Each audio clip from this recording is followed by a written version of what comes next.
Well, hello everyone, and if we are all waking up today with an apple hangover, that's because we've had a little bit of apple cider vinegar. No, that's a bad joke to start off the Let's Talk About It podcast. It's because, Aman, the truth is, this was the 420 Apple event. Okay, that's another bad one, but the truth is it was a 420 Apple event. It was on the 20th of April. Siri revealed it to us. For all of you tuned in, we're not just talking about the Apple event today, we're talking about the real reason for the Apple event. And of course, we can call it, well, a multi-product launch and services and whatnot, which Aman's going to tell you about. But we're going to fast forward that bit and tell you the main showstopper that this event was really made for. Something that Aman and I, when we started this podcast, had been talking about. And I am going to put it out there, Aman. My name is Ayush Elavadi. My co-host is Aman Shet, and a few weeks ago, we did a special podcast where we spoke about using an iPad with a Magic Keyboard as your daily driver, and of course, the pencil that Aman is a fan of. And we had all sorts of responses then, but I, as a fanboy, said one thing. In fact, what we should do is we should play out that clip right here. You called it. Don't you think the future, Aman, is convergence? The way we're talking about an A14 and an M1, it seems uncannily similar with their marketing campaigns. I think it's not a long time from now that we can say, hey, you know what? There's going to be a really powerful, cogent, monster device. I'm not going to call it a tablet or an iPad or a MacBook. And this guy's going to have a touch screen with a really high refresh rate. It's going to be powered by 5G, obviously. Then also it's going to have this lovely silicon-based Apple chip inside. And you can slip it off and put it back on. So what I essentially said in that podcast was that I wanted a device, and you'll remember this promo for those of you who follow us on Instagram, where I can remove my iPad from a keyboard, get this going, and then have, well, everything working on this little device. What I wanted was this device to be able to replace my MacBook, because this clunky piece of hardware, Aman and I are done with. What that needs, Aman, is some sort of hardware upgrade and some sort of software upgrade. We definitely got the hardware upgrade this time, because that iPad Pro that has been launched is mind-blowing. But let's not start already on the software. Nope, so what I want you to do, Aman, is I'm going to hand it over to you, and you're going to talk about what your quick take was on this event, and what were the other things that sort of caught your eye before we get to the big dog, the iPad Pro. Absolutely. So, as you're all aware now, we are going to go all ham on the iPad. But before we get there, let's talk a little bit about what Apple actually did. They launched, like Ayush said, a multi-device launch, a multi-product launch. So I'll just, give you guys a little quick update on all of these little products that they launched. And one of them was the most highly anticipated one, called Airtags, which I don't know how I think about them yet. Ayush, I mean, it's a cool thing. It's they're taking on, I think, the tile that people have started using. Would I get one? Maybe, maybe not. But what it is essentially they're expanding their ecosystem, which Apple is all about. As we have said many times on this podcast, Apple's ecosystem is unrivaled, and they're just making it bigger and bigger. And from the few videos that I've seen, its interface of how you connect it to your phone, put it onto your keys or whatever it is, and the way it literally gives you directions on your phone saying walk 20 feet in this direction, it seems pretty cool. And for people that actually have a tendency to lose things or have too many things they need to keep track of, I think it's really cool, and I think it's something that someone might be interested in. And we all know that the Find My feature on Apple devices is very accurate, and it's something that I think all of us have used at some point in our life to see where the iPhone was sitting in which corner of their house, or where your girlfriend at the time was as well. And that as well. Other than that, they also launched something that I was keenly anticipating, and something that I've spoken about in another episode, is an updated Apple TV box. And the remote's kind of cool. I don't want to say too much about it. It is what it is.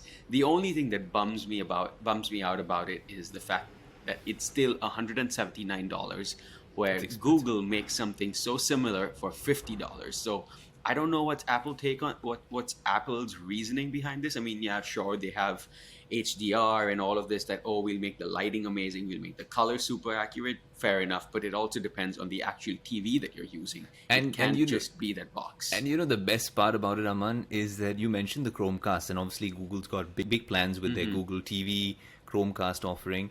And what's interesting is that I heard in a couple of the rumor on the rumor sites that basically Apple TV Plus, their streaming service, is coming to Google TVs. So then it changes your whole game plan altogether, because I know you have a Chromecast, Absolutely. and if you can start using on a Google TV or using the Chromecast app in some sort of I'm not going to buy the cross-platform, Apple box. why would you buy that I'm expensive not Apple going box? to So waste move that on, money. move on. Then we know that there was this lovely gimmick, I know which a lot of people fell for, which I know you have very strong thoughts about, because you're actually one of their, well, my team out here would be, the editing team would be one of the prospective customers, but you are the prospective customer for the iMac. Now, what the hell was that about? And is it enough to distract us with colors? No.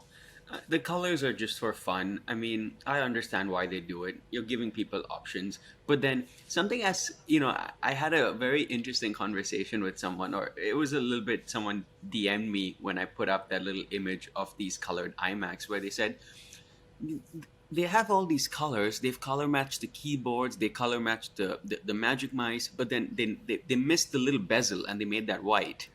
And I'm just like, that's a good point. And it's I know what it comes down to, because Apple are probably buying these screens from a manufacturer, and they would have to pay a lot more money to get each screen color matched. So they just buy a bunch of them, and then they fit it into the aluminum body that they manufacture. They Yeah. obviously that's color matched. So maybe just give me a black bezel. It looks a little nicer. That white kind of looks off with, like, the darker blue colors. But anyways, that's off point here. But that device it's nice, it's cool. There's a whole lot of, why is it so thin, and why is there this giant sort of chin in the bottom? They could have easily just made it a little thicker, put all of that in the back, and you could have this really clean, a clean device, almost like an iPad. And that sort of is this whole dilemma here. They launched this iMac, but I don't really see a point in it, because, as you've known by now, and me holding this pencil all throughout talking right now, for those of you watching us on YouTube, the event was all about the iPad.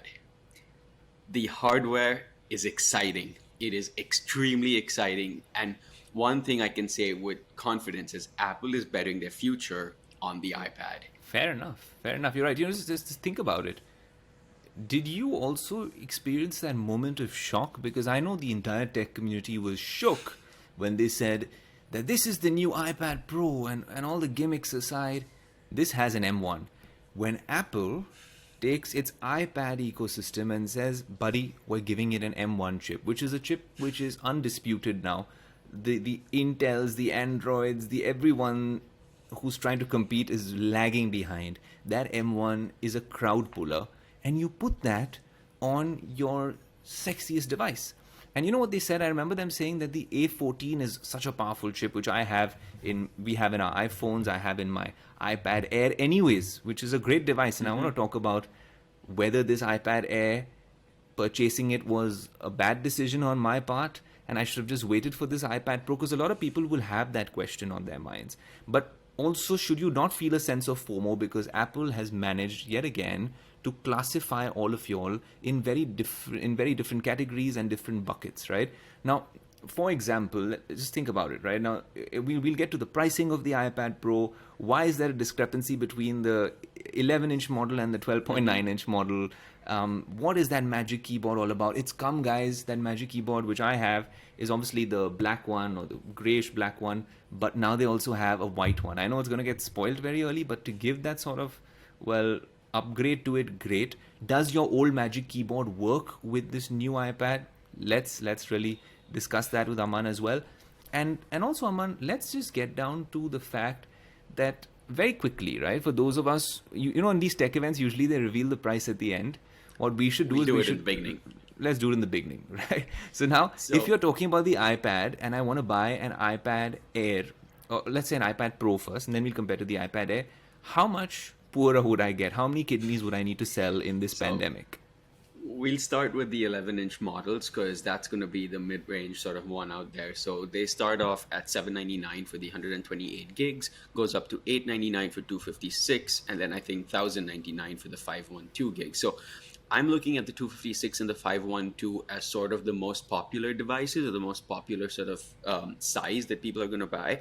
But mind you, these are pro devices, so Apple didn't stop there. They have a 1 terabyte model, which is I think $14.99 for the 11-inch, and That's also ridiculous. a 2 terabyte model for, hold on, $18.99. Now they are really pushing the limit there with And these mind two you, this is higher. Aman only talking about the Wi-Fi models, not the 5G. Obviously, it comes with 5G as well. Yes, this is only the Wi-Fi models. You're absolutely right there.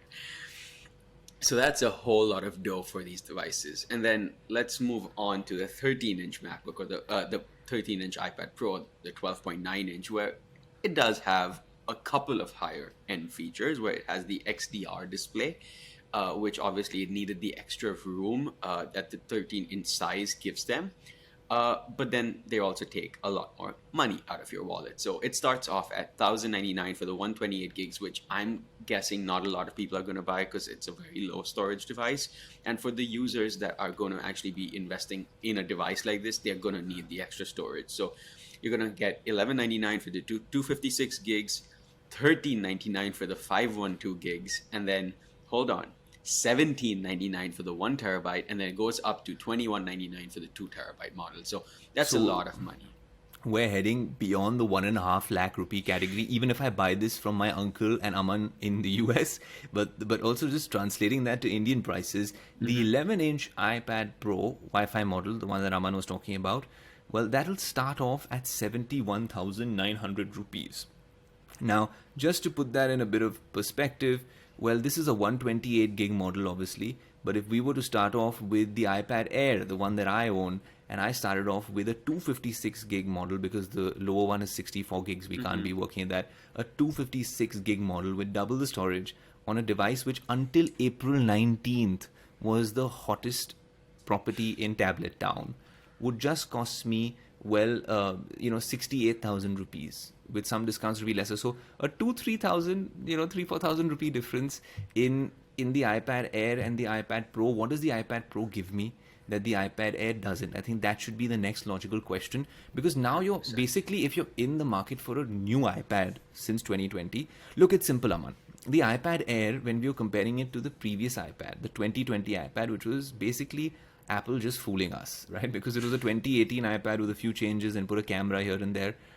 Now this iPad Pro means business, because not only have they put an M1, that's only half the bit. There are software tweaks, and we're going to come to it about iPadOS, but there are software tweaks like this whole thing about using the front camera and center stage. What it means is if we're doing a chat like this and I'm moving around, just like my DJI Pocket 2 tracks me around, what it does is it's going to give me by the way, it's a 12 megapixel ultra wide camera on the front. So if this is the frame, it's a wide frame.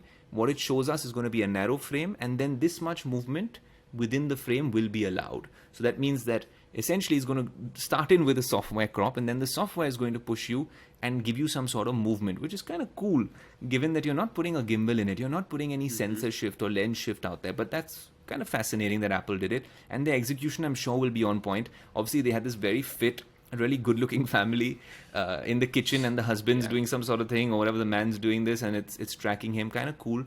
But then also, it has a very similar camera setup at the back. So if you're an architect like Aman, of course, the LiDAR sensor and all will be required. I was just going to mention that the LiDAR was something that excites me. Yeah, so fair enough. So yeah, that automatically becomes one. It has a ProMotion display, which the previous iPad also had. So obviously you have a 120 hertz, low latency display. So again, if you're using the Apple Pencil and you rely on it, yes, it works on other iPads, but this Apple Pencil will work like butter on this iPad, clearly, because it's the best display out there. And also the ability on the 13-inch model to connect it to an external display for people who want to edit and do high level stuff with the Apple Pencil. That XDR display to its fullest can be used for that level, and that was made very clear in the event, right? They got the people from Photoshop, from Lightroom, top editors to tell you how they're using it with an external display. But I want to butt in yeah. for a second here. Yeah.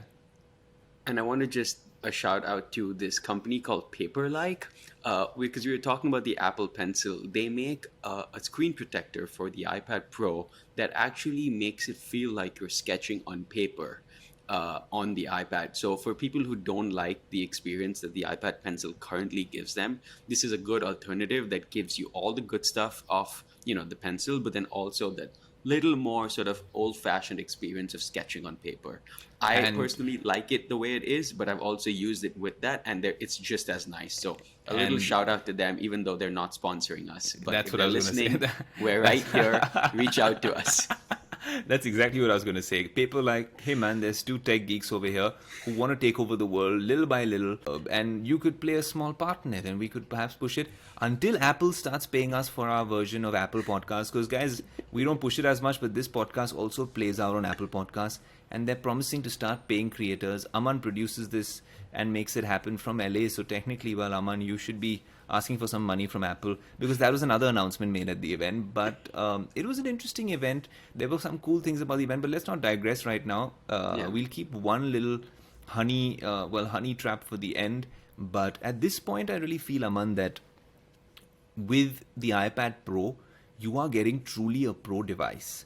And okay, so what are those things that we're really getting excited about, right? And I made a list of these things so that we actually remember them, and we don't, and we don't. That up. Yeah, so you go saying, okay, now if this is the iPad Air that I bought, and should I feel a sense of FOMO?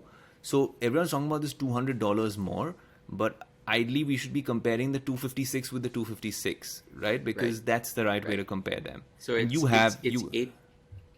Now I was just going to quickly run through the pricing again. So it's $899 for the iPad Pro 11-inch 256 gigs, and it's $749 for the iPad Air 11-inch 256 gigs. So it's actually $150, right? And if you take it with cellular, then it's probably going to be the $200 difference. But I'm going to let Ayush run through those exact things, but just think about it. It's only $200 difference. And then once Ayush completes that list, we're going to talk about what actually can happen, or what we think should happen with these devices next. So Ayush, I'll give it back to you if you want to go through that list again. No, man, my whole point was with okay, so by the way, the biggest problem, and this is something which I want to understand from you, was the 11-inch model comes with a liquid retina display, which is similar to the old one.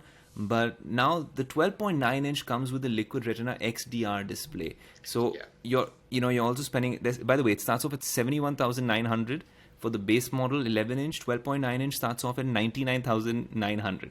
That's almost 1 lakh rupees for the base model of the 12.9-inch iPad. Okay, and obviously the colors come in the iPad Air, and you don't get them. You just get two colors in the iPad Pro. The 256 variant of the iPad Air starts off at 81,000 rupees.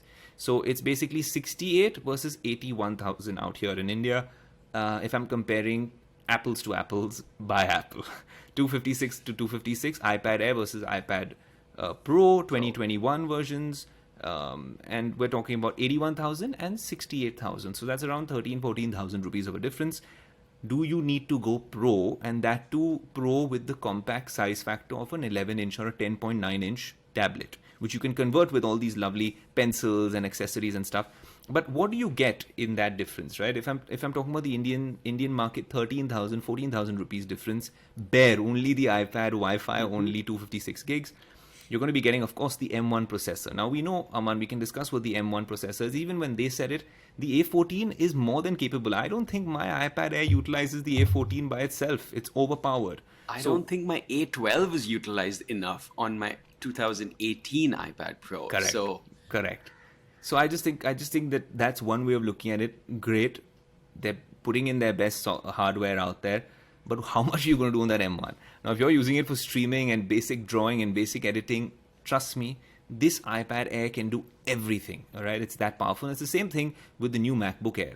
Right? They've not really made that much of a difference here, though the A14 is something that is more of a mobile chip. So it takes it obviously relies on smaller batteries. That thermal performance is different. But the M1's also designed to work on devices without fans. So now, this is what Aman and I had discussed many podcasts ago.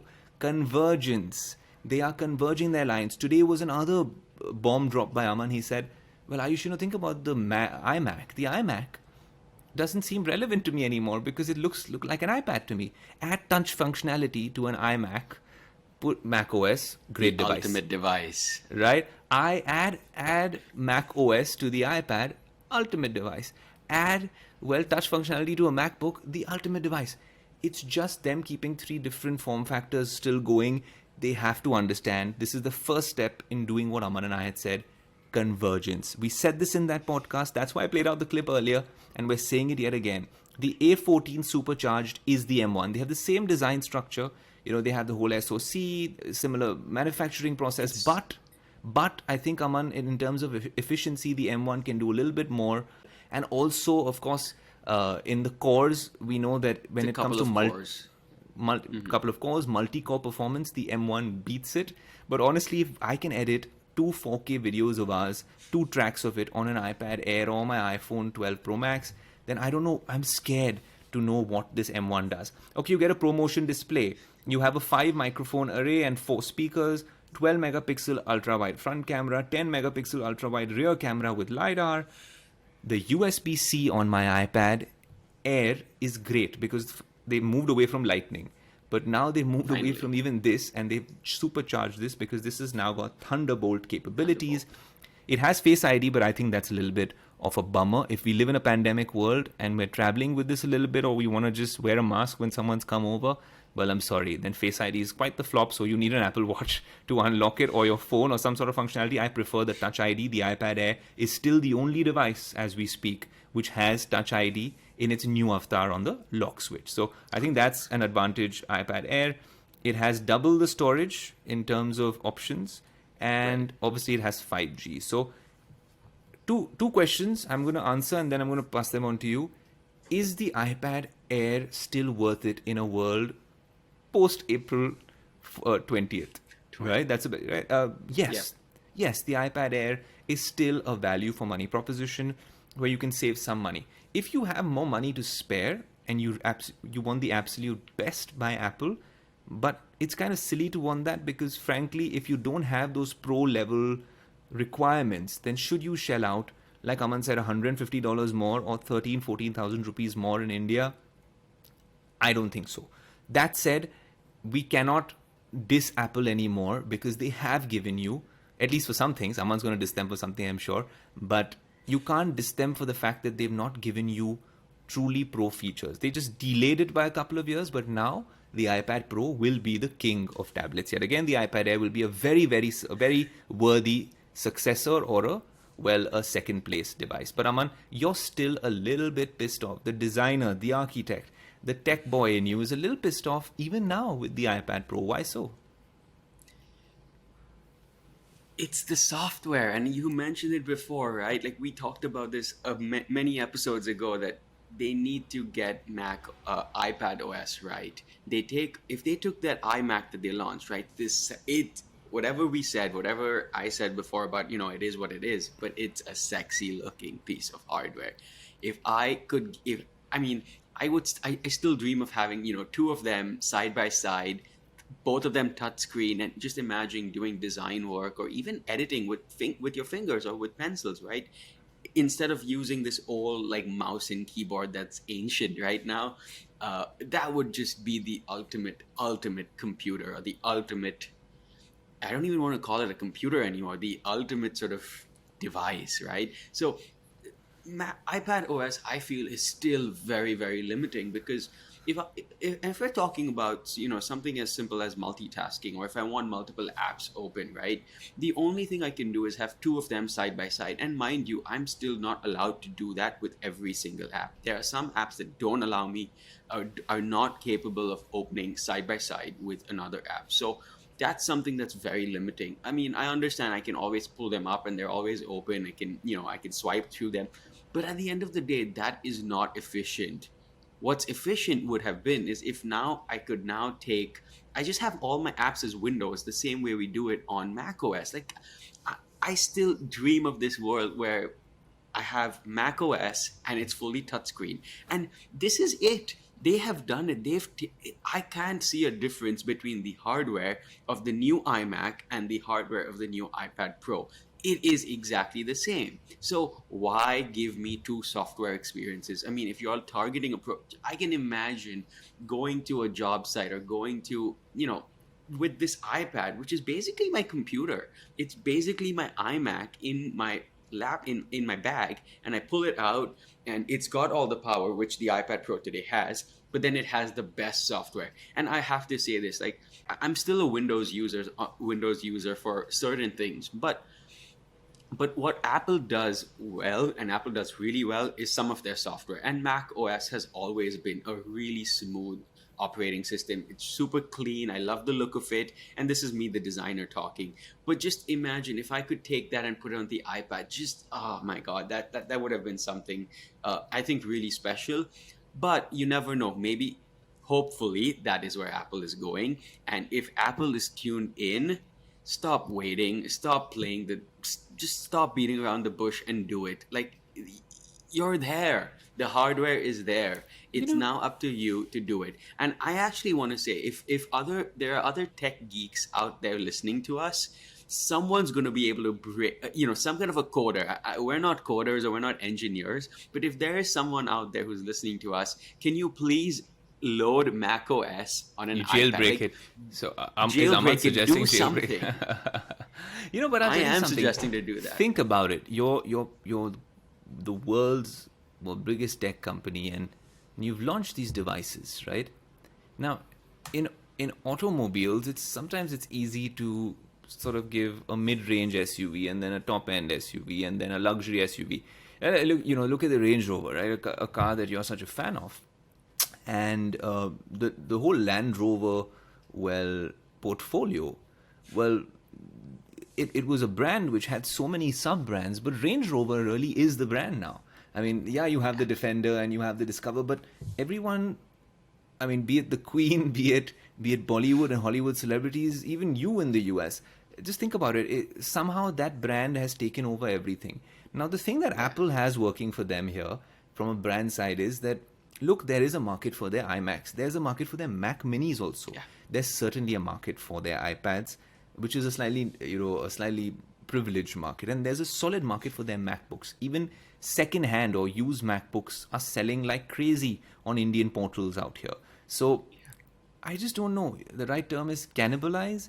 Would they sort of cannibalize their own product lines if they gave you the ultimate device when it came to the iPad? Because supposing, I just feel like even if they don't give it, maybe another approach would be, don't give it to the iPad in terms of Mac OS. Make iPadOS much better, but with some handicaps, right? So that I still have incentive to buy a MacBook. Or maybe just give me one option one time of a touchscreen MacBook. Because there are many people who would still need the form factor of an iPad, where I take this keyboard and I just say I'm slipping it off and I love it, right? It's like this massive phone. Right. Even when I'm going to sleep, I could be playing on it. I'm seeing a lot of companies launching controllers. Yeah, I was seeing this OnePlus $15 controller with just on the top, right? Stadia does the same thing. The Nintendo Switch, the new one's coming out soon, and that's going to change things. So this market's, basically everyone wants to work in this diameter and this radius, and they want you to be glued to your device. Now, is that the phone? Is that the iPad? The iPad has a market. Maybe if they move towards arcade and gaming with it, it'll still have its niche and multimedia. But you're right. I think if the future is convergence, they would give you that. But I think they're slowly inching towards that, Aman. When their services business really starts bringing in the majority of the revenues, they'll give you that device. But I think it's a long way off. But we have to give it to them that this iPad Pro has features which actually make it Pro. But you're right. I think they should be able to at least give you like a virtual drive or something like that by which you can run Mac OS on the or at least versions of Mac OS through a mirrored drive or something like that, especially for your editing and your architecture stuff. No, you said it right there, Ayush, because if they were to do that, it's going to make one of the two devices redundant, and Apple is not going to do that, right? They want to keep their expanded sort of product lineup. But that being said, I think you're right. It needs to be sort of a hybrid between iPadOS and macOS. Like iPadOS is too restrictive. I will still say it. I use my iPad every day for a lot of things. A lot of it is like sketching and note taking, and obviously we use it for streaming because it has this beautiful screen. But if I wanted to, for instance, edit a video, and and I still do it for some little things, but if I wanted to edit our podcast or produce it on my iPad, I can do it today. It's very limiting in a way that just the fact that I can only have two apps open at one time. Okay, if I connect it to another display, I can get a few more apps out there, but still, it's still only four or three or two or one or whatever it is. But the beautiful thing about Mac OS is I can have multiple, I just need to move them, and there's another one there. No, there's no question. There's no something question. It needs to evolve into. There's no question about that. That Mac OS is perhaps way too advanced in terms of what it is. iPadOS, unfortunately, is this weird middle child between iOS on the iPhones and the Mac OS, and it gives you functionality. I've tried to get used to it, creating a new folder, pasting. The one place again where where I get happy about is when I can just long press and press the screen when I'm getting frustrated, right? And also the shortcuts are a little bit different on my Magic Keyboard. That said, if you're traveling and you have to do some jugadu work or just get things going, sending emails, watching Netflix shows, any sort of quick editing, any sort of script writing, or even quick scribbling, the iPad does it well. But yeah, you're right. It's handicap restricted functionality. But I guess one very quick thing before we wrap up. So the iPad Pro, we're both impressed, but we're both bummed out that they've not killed it in terms of giving us some more functionality. But let's see, Aman. Maybe iPadOS, when the version 15 comes out, maybe they would have given you that. Because think about it. They got Lightroom. They got Photoshop. All the guys saying... The entire Adobe suite is now on iPad, which is the best thing they could ever do. They will give you functionality, Aman. Just wait and watch. There will be some interesting functionality. Maybe iPadOS will evolve into something that we've not expected. So fingers crossed on that. What about the M1 iPad Pro reveal? What did you think about their lovely brand, film or whatever you want to call it, which eventually was a guy in Mission Impossible, and then goes in and then somehow he evades all the lasers and then he picks it up and he flicks the M1 and puts it in this other device. And that happened to be? The iPad. Well, I honestly think, to me, it was a little, it's not very Apple-esque, but we're living in a world where, typically this would have been a live event. You'd have Tim Cook coming out on stage and, all the pomp of, of launching a new device. And, obviously we have to make do with this virtual event that they have. So, yeah, it's not very Apple-esque, it's not very elegant, but honestly, I'll still give it to them because they're still trying to do different things. They're still trying to keep you engaged. And I know a lot of people were pissed off about that, but I don't believe that. I think it's just Apple trying to do something differently, and it's trying to engage a customer. I mean, how boring would it be if it's another little video of, Tim Cook walking in another part of Apple campus and be like, here's the iPad. Like, come on, I give it to them for trying something different. It doesn't bother me. Hats off to them for production, because fantastic production. But also the film that you're talking about with Tim Cook coming in the end, you're right. That's an interesting take, because while it shows that they are innovating, it also shows that while all the other brands try to copy them in terms of content production and stuff like that, it also shows you that Apple's not necessarily getting complacent. They're getting a little cocky, sometimes taking a dig at the Microsoft guy and using that old model from their old MacBook commercial, whatever. But I feel like they're not giving up yet, and they're not getting complacent.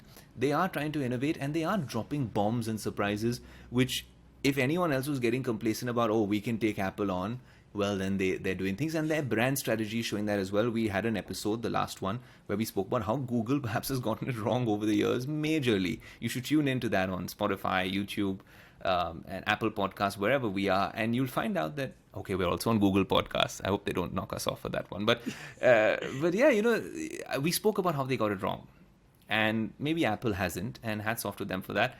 And yeah, man, I think that's about it. The iPad Pro is a worthy king to the tablet lineup. The iPadOS still has a market for it, and so do the other iPads.